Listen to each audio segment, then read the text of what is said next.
It's fall break, and my daughter came to me and said, "Mom, I'm hungry. Can you make me crepes?" And I have an amazing crepe recipe that I've had since I was first married. I'm going to give it to you right now. You're going to need 1.25 cups of flour, 1.5 cups of milk. Any milk will do. You'll need a couple of eggs.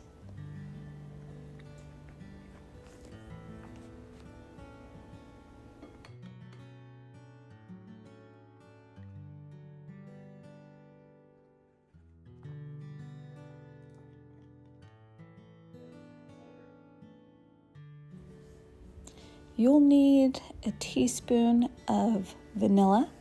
I'm using my cinnamon vanilla from Casa de la Vida.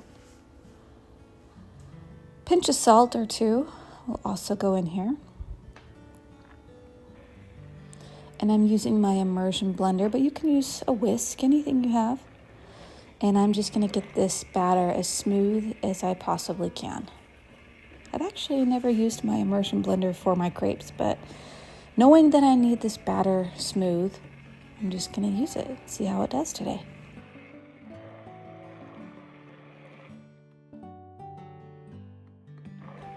This particular immersion blender I did purchase on Amazon. It wasn't very expensive, as I recall, and it had all these attachments to it, like a whisk attachment. It has a chopper attachment to just chop up an onion super fast, and I just use all those attachments that came with it. And the main reason I bought it was because it had a frother attachment, and so I like to froth up my teas and stuff in the morning.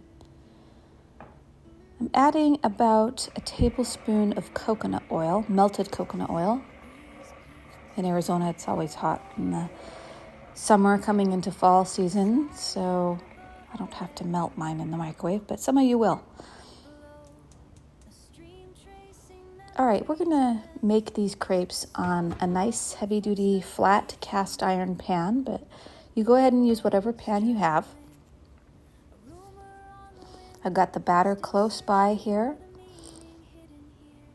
I only do about a tablespoon of coconut oil just to make this very nonstick, and I only do that one time, and I'm swirling it around. So I want you to watch this video all the way through because you're going to see technique here. I've been making crepes a very long time, and you'll want to see these tools and techniques I use along the way.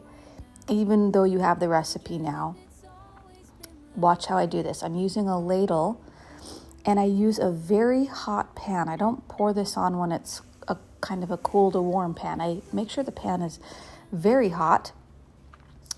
And then once I pour the batter in the middle from the ladle, I fill up the ladle pretty good.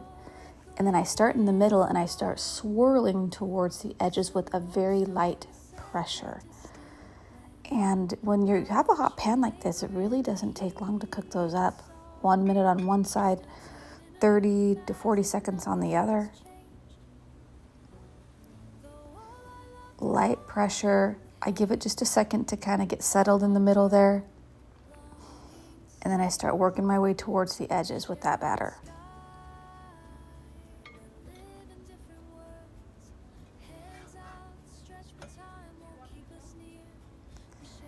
You can get them more golden than this if you'd like.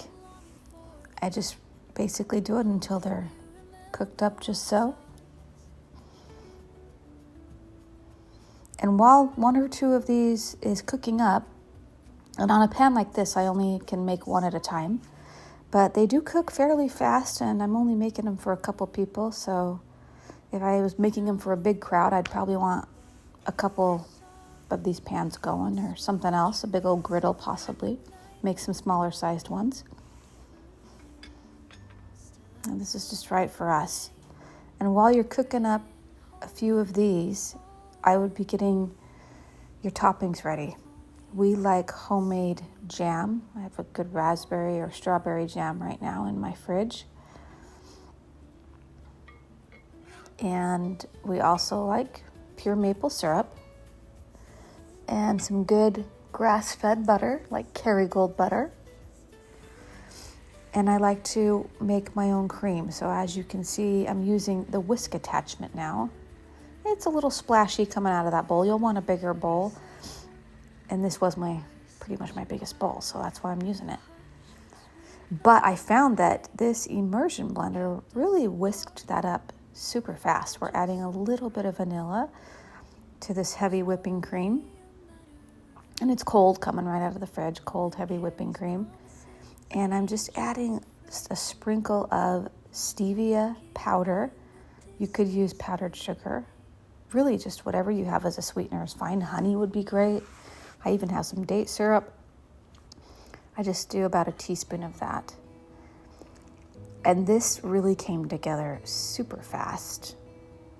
I didn't have to get the big old mixer out, the Bosch or anything. Just this worked out actually pretty great. Just had a little splashy cleanup is all, but nothing too bad. I quite enjoy when my kids are home for fall break or spring break, whatever breaks they get, I will take. I do love being home with them. And they're also there to take care of the puppy too. All right, let's put some of that homemade raspberry jam on here, freezer jam. I get this from the farmer's market. I didn't actually make this because I discovered sometimes I can't make things as good as other people, so I like to buy their products. And I filled it up with cream. Let's go ahead and taste this crepe. It's phenomenal. I know you will love it. Leave me a comment below if you make these and make it your family tradition to make them maybe Saturday mornings.